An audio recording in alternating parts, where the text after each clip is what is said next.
पूज्य नारायण स्वामी बड़े सिद्ध महापुरुष हुए।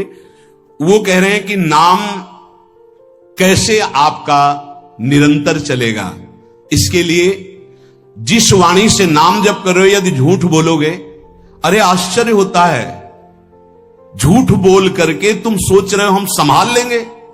नहीं नहीं, झूठ तुम्हारा नाश कर रहा है, तुम्हें पता नहीं। जिस जिह्वा से नाम जप कर रहे हो, अगर नाम का विशेष फल प्राप्त करना है, जल्दी फल प्राप्त करना है, आपको दुखों से बचना है, पाप भस्म करना है, तो झूठ बोलना बंद कर दीजिए। क्या बिगड़ जाएगा आपका? सच्ची बोलने में क्या बिगड़ जाएगा? सच्ची बोलना शुरू करोगे, हिम्मत नहीं रह जाएगी पाप करने की। ये जो पाप करने की तुम्हारी हिम्मत पड़ रही, झूठ बोलने के कारण पड़ रही। नहीं, असत्य संपातक पुंजा, सबसे बड़ा पाप झूठ बोलना। उससे क्या होता है? हर चीज हम छुपाना चाहते, किससे? उस सर्वज्ञ परमात्मा से, गुरुदेव से। नहीं, झूठ नहीं। नाम इसीलिए नहीं चल पा रहा, थोड़ी दिन नाम चलाएंगे छूट जाएगा, क्योंकि आप झूठ बोलते हैं, पापाचरण करते हैं। अगर नाम को चलाना है तो नारायण स्वामी जी कह रहे हैं, पहली बात मौन का आश्रय लीजिए, कम बोलिए, अधिकतर चुप रहना सीखिए, तभी नाम चला पाएंगे। जो कार्य कर रहे हैं आप उस पर ध्यान दें, उस कार्य को एकाग्रता पूर्वक करें, वाणी को मौन रखें, उस वाणी से धीरे धीरे नाम उच्चारण करें। कम से कम 24 घंटे में 4 घंटे मौन का तो सबको अभ्यास कर लेना चाहिए। 24 घंटे में 4 घंटे मौन का। तो ऐसे ऐसे बुद्धिमान हो कहेंगे हम 6 घंटे मौन रहते हैं। कब? बोले जब सोते हैं तब। आप 4 घंटे कह रहे हम 6 घंटे मौन रहते हैं, 24 घंटे में हम 6 घंटे मौन रहते हैं, बहुत बुद्धिमान है। बोले आप 4 घंटे कहते हो, हम 6 घंटे मौन रहते हैं। तो कब आप मौन रहते हैं? बोले जब सोते हैं तो 6 घंटे सोते हैं, मौन ही रहते हैं उस समय।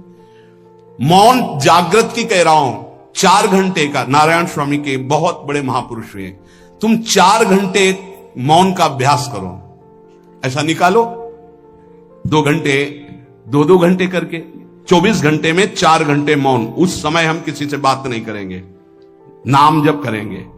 कार्य करो, कार्य करने के लिए मना नहीं कर रहे हैं, कम बोलो।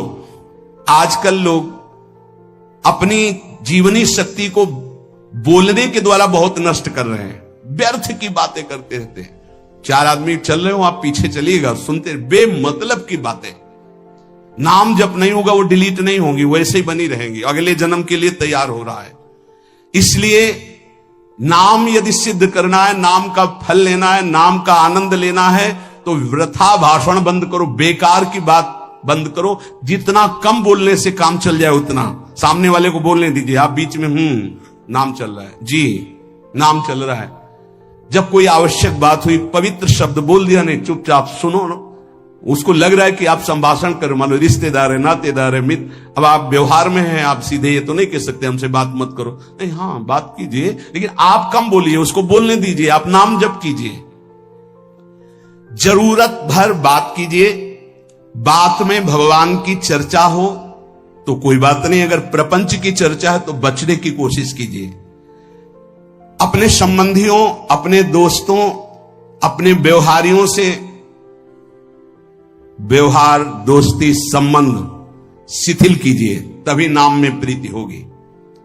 अगर ये अब हमारे दोस्त आ गए हैं तो फिर वो दोस्त छूट जाएगा नाम, अब बातें शुरू हो गई प्रपंच की। धन्य है ऐसी बुद्धि जो प्रियजनों से भी संभाषण केवल भगवत वाक्यों का, अन्यथा नहीं। इसीलिए इस मार्ग को वर्ण करना बहुत कठिन है। एक ऐसा तुम्हारा निवास स्थान होना चाहिए अलग, जिसमें अपने रिश्तेदार, नातेदार, व्यवहारियों का प्रवेश ना हो। आपकी शैया अलग होनी चाहिए।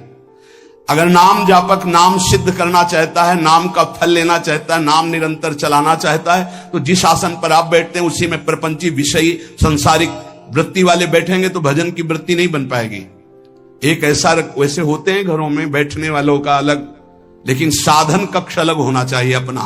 किसी का यदि प्रवेश ना हो तो आप देखेंगे कि आपके साधन के परमाणु आपको वहां बैठते ही तत्काल विक्षेप रहित करके भजन में लगा देंगे। अगर घर में ऐसा कुछ ना हो तो एक आसन अपना अकेला रखिए, जिस पर आप शयन करें वो आसन केवल आपका ही होना चाहिए। अगर वो सार्वजनिक बैठने के लिए ही है, ऐसी व्यवस्था नहीं, तो आसन समेट कर अपना अलग रख दीजिए और दूसरे आसनों पर बैठा लिए, फिर वो आसन हटाकर जब आप शयन करें तो आपका आसन होना चाहिए। इसका बहुत बड़ा प्रभाव पड़ेगा।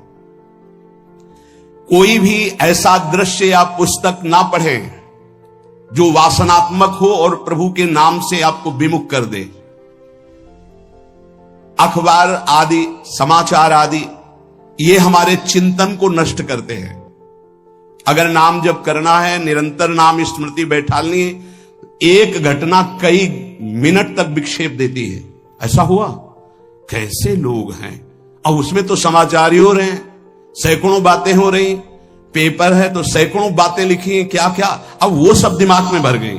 इतना व्यसन है किसी किसी को पेपर पढ़ने का, समाचार पत्र पढ़ने का, कि सुबह होते ही वो विरह में रहते हैं कि पेपर आ जाएगा। आया नहीं, मिला तो ऐसी एकाग्रता से पढ़ते हैं जैसे वेदांत चिंतन करने वाला वेदांत चिंतन। चश्मा लगा, चाय रखी, ठंडी हो रही, उससे मतलब बीच बीच में चाय और चश्मा से पेपर, और पूरे दिमाग में वही। अब क्या करेगा, जो पढ़ा है उसका चिंतन बनेगा, वही बोला जाएगा। अब जहां चार मिले तो तुम्हें पता है, उत्तर प्रदेश में ये हुआ, मध्य प्रदेश में ये हुआ, चर्चा दिमाग। नाम जापक पूज्य श्री नारायण स्वामी कह रहे, अखबार पढ़ना, दुनिया भर के प्रपंच की जिसमें बातें हैं, ऐसे समाचार, ऐसे टेलीविजन देखना, ये तुम्हारे हृदय में नाम नहीं चलने देंगे, तुम्हारी स्फुरणा को गंदी कर देंगे, बेकार का वक्त खराब होगा। इसलिए अगर आपको पढ़ना ही है तो धार्मिक ग्रंथों को पढ़िए, अपने इष्ट संबंधी ग्रंथों को पढ़िए नाम जपने के लिए। किसी को कभी वचन ना दें। पांचवा, बहुत बहुत पॉइंट की बात करें, यदि आपने किसी को वचन दे दिया और पूरा नहीं किया तो भजन का फल वहां जाएगा, ध्यान रखना। यही हमसे सब त्रुटियां होती रहती है अपने लोगों से।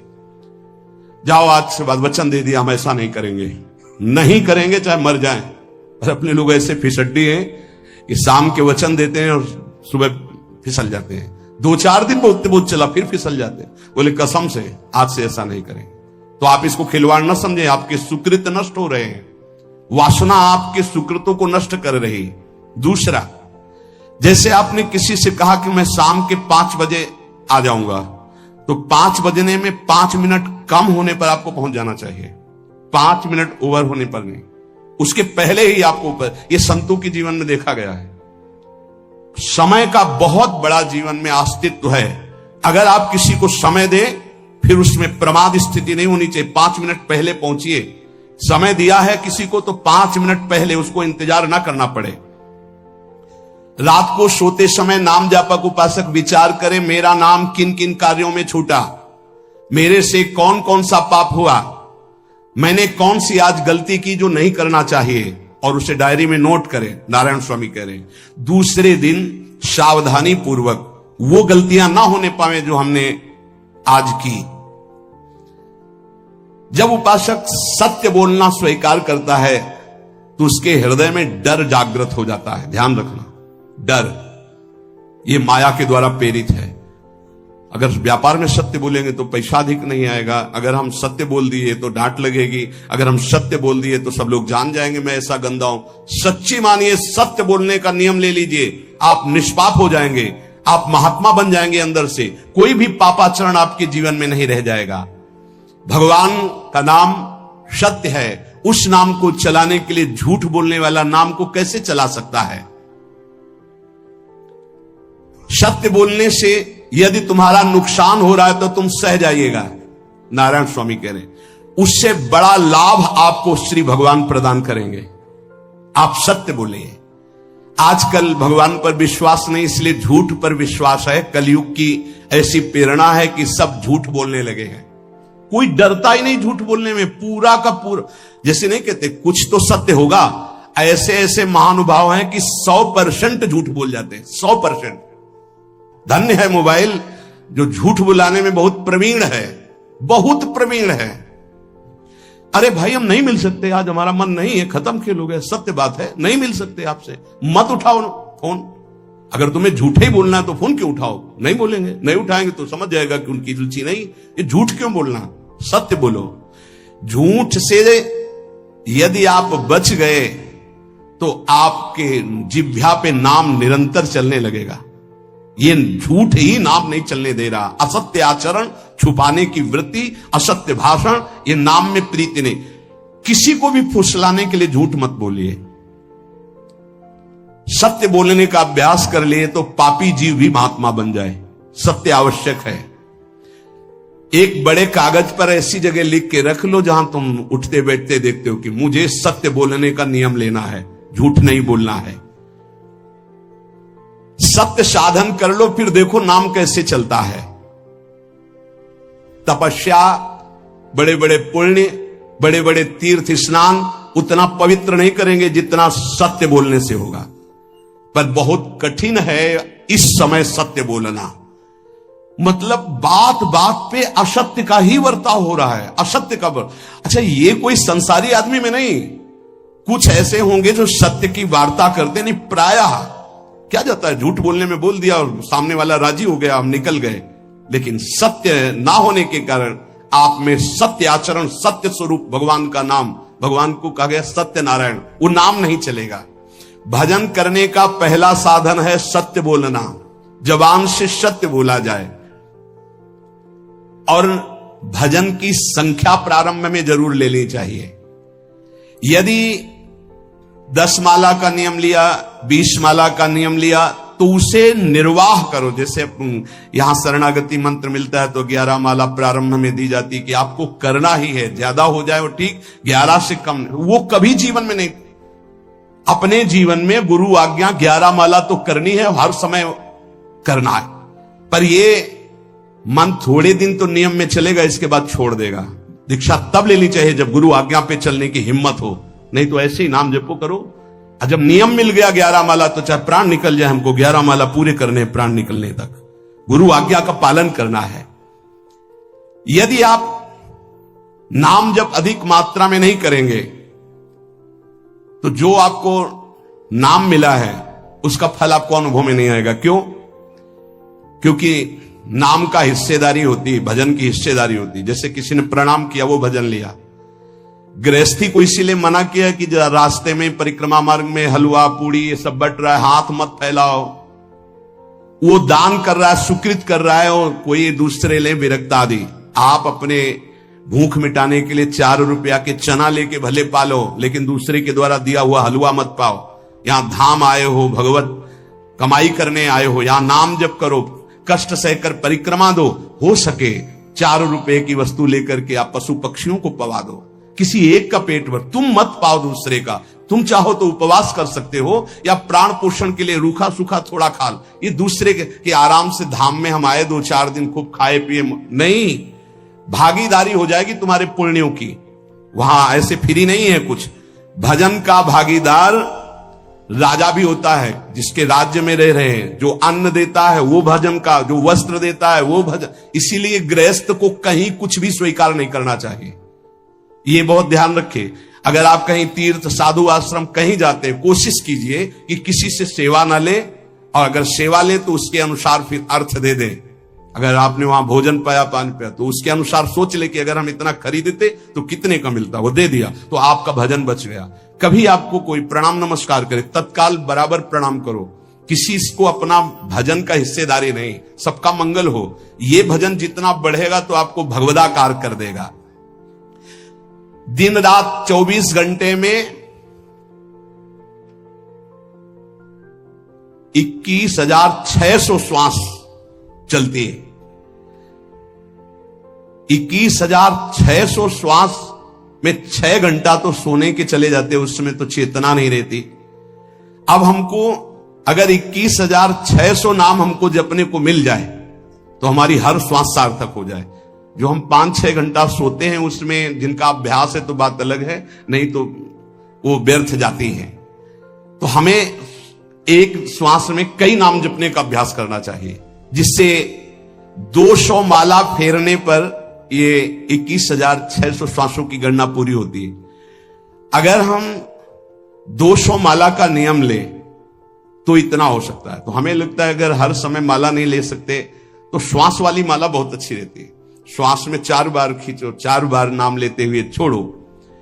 दूसरा साधन, एक छोटी माला ले ले, जो आजकल तो काउंटर चला है, काउंटर में ज्यादा सुविधा संसार के क्रियाओं में रहने वालों को होती कि किया अपनी जेब में डाल लिया। तीसरा साधन वो बहुत कठिन है, मन की वृत्ति से नाम जप करना।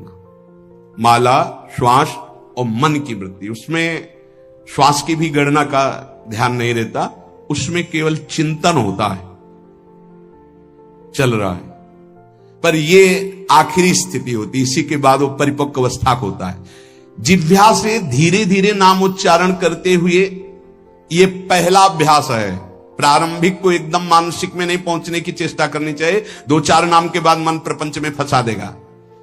दूसरा अभ्यास कंठ में, जैसे हम जिह्वा से राधा वल्लभ सिंह, राधा वल्लभ सिंह, राधा वल्लभ सिंह, इसे वाचिक जप कहते हैं। मंत्र नहीं होगा, ऐसे नाम होगा, फिर उपांश ऐसे, फिर कंठ से चलता है, फिर हृदय से चलने लगता है, फिर नाभ से चलता है। जिसका नाभ से चलने लगता है उसका परावाणी के द्वारा भजन, वो सिद्ध पुरुष कहा जाता है। 4 वाणी, परा, पश्यंती, मध्यमा, वैखरी। वैखरी जो बोल रहे हैं, जो कंठ से, फिर हृदय से पश्यंती, परा नाभि से, मूलाधार केंद्र से लेकर के संपूर्ण ब्रह्मांड में इसमें नाम गूंज रहा है, वो सिद्ध पुरुष का होता है। पहला अभ्यास जिह्वा हिला करके शुरू करें, राधा राधा राधा राधा। फिर कंठ से, कभी हमारे सदगुरुदेव भगवान को देखना, अगर कोई आ गया और बातचीत का हुआ तो यहां से तत्काल चलता दिखाई देता है ना, कंठ ऐसे ऐसे हिलने लगता है कंठ। अगर शांत बैठे तो फिर नहीं दिखाई देता। अगर कोई है आसपास तो इतनी तीव्रता लगन होती कि कहीं छूट ना जाए नाम। कंठ से विशिष्ट अभ्यासी का, फिर हृदय से परिपक्व अभ्यासी का, और नाभि से सिद्ध महापुरुष का, परावाणी से चलता है। अगर 1 वर्ष तक जिह्वा से अभ्यास किया जाए, ये मैंने किया है, नारायण स्वामी कहते हैं, तो दूसरे वर्ष में कंठ से प्रारंभ हो जाता है। 2 वर्ष कंठ से चले तो अगला हृदय से प्रारंभ हो जाता है, और हृदय से 3 वर्ष चले तो फिर नाभि से 7 वर्ष में नाम सिद्ध हो जाएगा। अगर नियम पूर्वक झूठ ना बोले, सत्य आचरण करे, ऐसे नाम जप करे।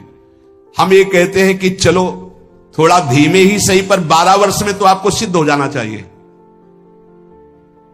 12 वर्ष, यहां बोले 30 वर्ष के, 50 वर्ष हो गए साधन करते हो, ज्यों कहते हो कोई परिवर्तन नहीं। इसका मतलब अंदर से नाम नहीं चलाया जा रहा, नाम में रुचि नहीं। 12 वर्ष में तो भगवत साक्षात्कार करके जागृत स्वप्न सुषुप्ति अवस्था पर विजय प्राप्त कर लेता है साधक। ऐसा ही स्वामी जी ने किया। नारायण नारायण नारायण नारायण नारायण, ऐसी सिद्धावस्था हो गई थी। एक टाट की लंगोटी, एक रस्सी कमर में, बस। बड़े ही उच्च कोट, और बहुत बड़े अरब खरबपति घर के बालक थे। सारी सिद्धियां उसके पैरों में लौटने लगती हैं, जिसका नाभि से भजन प्रारंभ हो जाता है, परावाणी से। अजपा जाप उसे ही कहते हैं जो नाभि से होता है। अजपा जाप करने वाले उपासक में जो अजपा जाप करने की चाह रखते हैं, पहला भोजन पर ध्यान दे। सात्विक भोजन, पवित्र भोजन। भाई नाम का स्वाद नहीं मिला तो कुछ लोग जो है बहुत प्रसन्न होते हैं जब सांसारिक पदार्थ आता है। बड़ी कृपा श्री ठाकुर जी की रही है कि इस विषय पर जो है बहुत परिपक्व किया है। रोटी नहीं मिली, ये रबड़ी रसगुल्ला की तो बात जा लेना। गंगा का किनारा, गांव में जाना नहीं, जो आकाश वृत्ति से वो आ जाए वही। आप लोगों को तो रोटी तो मिल रही है। पहला नाम सिद्ध करने के लिए भोजन सात्विक और थोड़ा, अगर एक समय पाके निर्वाह कर लो तो अच्छा, नहीं तो 2 समय। 3 समय पाने का तो अधिकार ही नहीं साधक को। भगवान की बड़ी कृपा है, जब भूख थी तब था नहीं, और जब है तो भोजन नहीं पा सकते। वो बड़ा लीला बिहारी है। जब भूख थी तब भोजन नहीं, और जब भोजन है तो नियम कानून इसके लग गए हैं, ये इतना इतना। दूसरा, पहला भोजन पर पवित्र। देखो नाम जप के लिए बहुत आवश्यक है। यही जीवन है कि अगर आप नाम जप करने लगे तो हमारा बोलना, हमारा जीना सार्थक हो जाएगा। अगर नाम जप आपको करना है तो पवित्र भोजन होना चाहिए। 2 टाइम भोजन पाना है तो थोड़ा थोड़ा पाओ, पेट ना भरने पाए, ऐसा ना लगने की वजन बढ़ गया है। वजन बढ़ गया है तो भजन घट गया है, वजन घट गया है तो भजन बढ़ गया है। देखो, तुम्हारे संसारिक संबंधी माता पिता चाहेंगे कि तुम्हारा चिकना शरीर होना चाहिए, हष्ट पुष्ट होना चाहिए, लेकिन हम चाहेंगे कि तुम्हारा भजन पुष्ट होना चाहिए, भगवदाकार वृत्ति होना चाहिए। शरीर तो आज है, कल नहीं रहेगा, चाहे जितना चिकना कर लो। संसारिक माता पिता के प्यार में और गुरु के प्यार में यही अंतर है। वो आपके स्वरूप को पुष्ट करेगा तो शरीर तो अपने आप, मन प्रसन्न है तो वो स्वस्थ है, अस्वस्थ होने पर भी स्वस्थ है। अगर शरीर स्वस्थ है और काम वासना है, नाना प्रकार की चिंताएं, ये थोड़ी माता पिता दूर कर पाएंगे। वो तो तपस्या और साधना से ही दूर होती है, ध्यान रख लीजिए। अधिक भोजन पाना, शरीर को बहुत पुष्ट बलवान कर लेना, तो हर इंद्रियों को भोग देना पड़ेगा आपको। वो कोई तपस्वी होता है, जो तपस्वी होता है वो संयमी होता है, जो संयमी होता है उसके चर्बी नहीं होती, ध्यान रखना। युक्ताहार विहार से प्राण पोषण के लिए केवल शरीर में अन्न जाए तब नाम में प्रीति होगी। खाते खाते अनेकों जन्म व्यतीत हो गए, वर्षों व्यतीत हो गए, अरे अब तो भजन कर लो, कहां तक खाओगे? ये नरक कुंड है, डाला विष्ठा बन गया। नींद, एक नियम बना लो कि इतना ही सोना है। पता नहीं सोने में कौन सा सुख, नींद में केवल एक बात का सुख होता है, आपका संसार का चिंतन नहीं होता, तो आप जो शांत रहते हैं वो सुख होता है, लेकिन वो तमोगुणी सुख है। अगर आप जागृत में संसार का चिंतन न होने दें और भगवत चिंतन कर रहे हैं तो आप महापुरुष हो जाएंगे। सो के जीवन क्यों बर्बाद करते हैं? एक टाइम रखिए सोने का, बस। ये कोई तुम्हारा सुख नहीं है, ये तमोगुणी सुख है। निद्रा आलस्य प्रमादोत्तम तत्तामस मुदाहृतम। तो एक बात समझ लो, यद तज्ञे विस्मि परिणामे अमृतोपमम। जिसमें विष जैसा शुरुआत में लगता है उसका परिणाम अमृत होता है, और जिसकी शुरुआत अमृत जैसी लगती है उसका परिणाम विष होता है। प्रातःकालीन उठ करके सत्संग में आना विष जैसा लगता है, लेकिन उठ के आ रहे हो तो इसका फल अमृत होगा। ब्रह्म मुहूर्त में सो रहे हैं, जीवन बर्बाद कर रहे हैं, अरे ब्रह्म मुहूर्त में उठिए, स्नान कीजिए और सच्चिदानंद भगवान में चित्त को जोड़िए। ये विष जैसा लगता है, परिणाम अमृत जैसा होता है। तीसरा, 24 घंटे में 1 घंटे का तो एकांतवास करना सीख ही लो, चाहे गृहस्थ हो चाहे कोई भी हो। 1 घंटे हमसे कोई बात नहीं करेगा, अपने दरवाजा बंद, थोड़ा 1 घंटे कोई ऐसा समय निकालो जिसमें चित्त को केवल श्री कृष्ण से जोड़ो, प्रियाजू से जोड़ सको। चौथा, विरक्त साधक, तकिया गद्दा, ये सब चीजें अगर लगा के सोगे तो नाम जप नहीं होगा। देखो, हितधाम में कुशासन और एक ईंट कुशासन के नीचे, सर्दी में ओढ़ने के जो हमारे कंबल थे वो आटे का बोरा बलराम जी ला के दे थे। जीवन को यदि आप कसौटी पे नहीं कसेंगे तो भजन नहीं होने वाला। अब तो शरीर रोग से ग्रसित है, अब चाहे जहां रखो चाहे जैसे रखो, प्रिया जो जाने। जब तक हमें भगवदाकार वृत्ति ना हो जाए तब तक विषयों को स्वीकार नहीं। ऐसे हैं साधक, बड़ा सुख मिलता है। एक ऐसे पड़ा हुआ है आसन, उनके कमरे में जाके देखिए, केवल आसन ही है। कितने ऐसे साधक राधा के कुंज में रहते जिनकी चटाई केवल है, न तकिया है न गद्दा है न कुछ, उसी चटाई को ऐसे खड़ा कर दिया, बिछा लिया, बस उसी में पड़े, भोजन मिला पा लिया, ऐसे रह रहे हैं। कमरे में देखो जाके तो ऐसा लगेगा कि इसमें कोई रहता ही नहीं, कुछ है ही नहीं, केवल चटाई है। तकिया गद्दा विशेष विलासिता की वस्तुएं तो नाम जप नहीं होने वाला, ध्यान रखना। जहां पड़े आराम से नींद आ जाएगी, सो जाएंगे, और जब तो नींद उतनी आएगी जितनी आवश्यकता है। भजन का खजाना तिजोरी में रखें, कभी किसी से बताएं नहीं कि आपका भजन कितने माला कितना होता है। पूज्य नारायण स्वामी जी कह रहे हैं, भजन को खजाने में रखने का मतलब है लूटने वाले डाकू माया भेजती है, काम क्रोध लोभ मोह मद मत्सर आदि, और प्रिय गृहस्थ भगत आदि। कैसे प्रिय गृहस्थ? स्वामी जी अब ये सब आप ही कहा है, बहुत बीमार है, आप देखना, ठीक है। दूसरे की दुख निवृत्ति करना संत का स्वभाव होता है, पर हम जिस मार्ग के पथिक हैं, हमारा कर्तव्य है हमारे पास हमारे प्रभु के सिवा कोई नहीं, हमारा जो कुछ है वो प्रभु है। ए भैया, जैसा श्री जी चाहेंगे वही सब मंगल करेंगे। ये शब्द होना चाहिए, उससे उसका भी मंगल होगा, आपकी भक्ति पुष्ट होगी। कभी भी जो गृहस्थ में भजन करता है, किसी भी तरह का किसी से भी कोई प्रतिग्रह ना ले। नहीं ले लो, ये लो ही बढ़िया है, रख लो। नहीं महाराज, हमारा ये मार्किन का गमछा ही काफी है हमारे लिए। नहीं नहीं नहीं, ये प्रसाद पाक, हाँ इतना किनका दे दीजिए, भगवत प्रसाद है, ये हमारे लिए पर्याप्त। गृहस्थी में अगर आप भजन करते हैं तो अपने भजन को बचाने के लिए किसी से भी दान पुण्य, किसी का भी बट रहा है वो स्वीकार न करें, किसी से प्रणाम नमस्कार, किसी से अपनी सुविधा सेवा स्वीकार न करें। और जो विरक्त है उसको ध्यान रखना चाहिए, ये हमारा जीवन केवल जगत मंगल के लिए विश्वेश्वर भगवान को समर्पित जीवन है।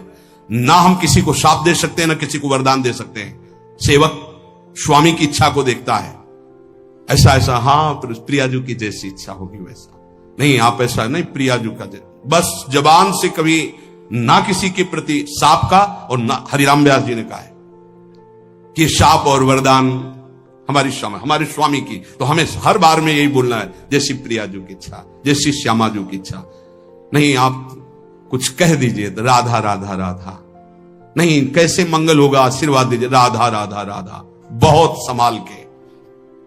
महात्माओं को इस बात में सावधान रखना चाहिए कि ये माया ममता का रूप धारण करके तुम्हारी तिजोरी को खाली कर देगी।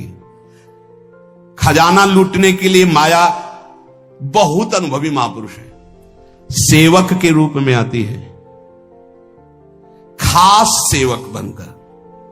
आज तक जहां दगा हुआ है तो खास से हुआ है। जब वृक्ष कटने लगे तो आपस में बात की, भाई ऐसा कौन आ गया जो हमें काट सकता है? बोले हमारा कोई मिल गया। तो कुल्हाड़ में जो बेंट है ना, बोले मिल गया कोई हमारा। खास बन करके आती है माया, सेवक सेविका रूप लेके। बहुत अनुभव की बात महापुरुषों की, मान लीजिए विरक्त जनों के लिए खास बात है। सेवक सेविका रूप रख करके माया आएगी। इसके बाद अगर आपने स्वीकार किया, फिर तुम सेवक होगे, वो स्वामी होगी। समझ रहे हो? बहुत अंदर से इस बात को समझ लीजिए। अगर आपको भगवत प्राप्ति करनी है तो जब तक शरीर में श्वास रहे, सेवा मत स्वीकार करना किसी की। कपड़ा धुलाना, खाना पीना, भीख मांग के खाओ, भिक्षा अन्न, या आकाशवृत्ति से जियो। जैसे मनाओ, ना कपड़ा धो पाओ तो उतने पहनो जितना धो पाओ। किसी को अपनी सेवा में प्रवेश मत होने दो। अपने शरीर की सेवा, अपने जीवन की सेवा जब तक श्वास है तब तक स्वयं करो, नहीं तो तब लग जोगी जगत गुरु, जब लग रहे निराश, जब आशा मन में भई, जब गुरु और जोगी दास। इसलिए होश में परमार्थ के पथिक को कभी किसी की सेवा नहीं लेनी चाहिए, कभी किसी को सेवक नहीं बनाना चाहिए। भगवत भाव से नेकी कर दरिया में डाल, उपदेश दे दिया, चल अपने मार्ग में। जीवन की ये बात हमारी अनुभव की मान लीजिए। अगर निर्विघ्न पंथ निर्वाह करना है तो कभी किसी को यहां सेवक न बनाया जाए। सेवक सेविका के रूप में स्वीकार करने वाले साधु का हृदय आग की तरह जलने लगता है। जो जिंदगी भर निश्चिंत और निर्भय रहा, उसे भयभीत और चिंता युक्त होना पड़ता है। अपने भजन को खास तिजोरी में रखे, अपने में जो सिद्धियां जागृत हो कभी प्रकट ना होने दे, उनका कभी प्रयोग ना करे। एक एक शब्द पर ध्यान देना, उसी को भगवत प्राप्ति होती है जो अपनी सिद्धि को प्रकाशित नहीं करता। ये माया त्रिशंकु की तरह लटका देती है, न स्वर्ग में न भूमि में। देखो सेवक जी महाराज कहते, ऐसे न वैसे रहे मजरे ढो, पाछलियो जो करी निर्भाषित, न परमार्थ के न व्यवहार के। ये गांठ बांध लो, हाथ जोड़ के कह रहा हूं, सेवा के भाव से माया प्रवेश करती है और स्वामी भाव को रौंद करके सेवक बना लेती है। फिर जैसा चाहती वैसा नाच नचाती है, कोई भी हो। इसलिए होश में, यदि भगवत मार्ग में चले हो तो कष्ट सहो, शरीर की स्वयं सेवा करो। सौभाग्य मत मनाओ कि कोई तुम्हारी सेवा कर रहा है, दुर्भाग्य है जो तुम सेवा ले रहे हो। हाँ, अब शरीर इस काबिल नहीं तो श्री जी जैसा जानियो वैसा। जब तक पानी उठा के पीने लायक हो तो किसी से पानी मत मांगना, किसी को अपना मत बना लेना। जब तक भगवत साक्षात्कार ना हो किसी को शिष्यत्व में मत स्वीकार कर लेना, नहीं तो बात समझ लेना, आगे खुद आपको समझ में आ जाएगा।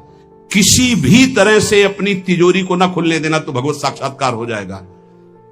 बोले नहीं, हमारा तो परहित की भावना और प्रचार करना है। तो है क्या तुम्हारे पास प्रचार करने के लिए? परहित की भावना के लिए है क्या तुम्हारे पास? जब तक सर्वत्र श्री कृष्ण का अनुभव नहीं हो जाता तब तक उसमें कोई सामर्थ्य नहीं होती। और जब सर्वत्र वासुदेव का अनुभव करता है तो उद्धार किसका करना है?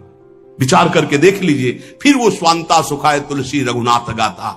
इसलिए भजन के खजाने को बचा के रखो। रूखा सूखा टुकड़ा खा करके गंगा जल यमुना जल का आचमन करके जीना सीखो। अच्छे अच्छे पदार्थ सामने होने पर वही पदार्थ स्वीकार करो जिससे तुम्हारी जिह्वा रुचि ना कर पावे।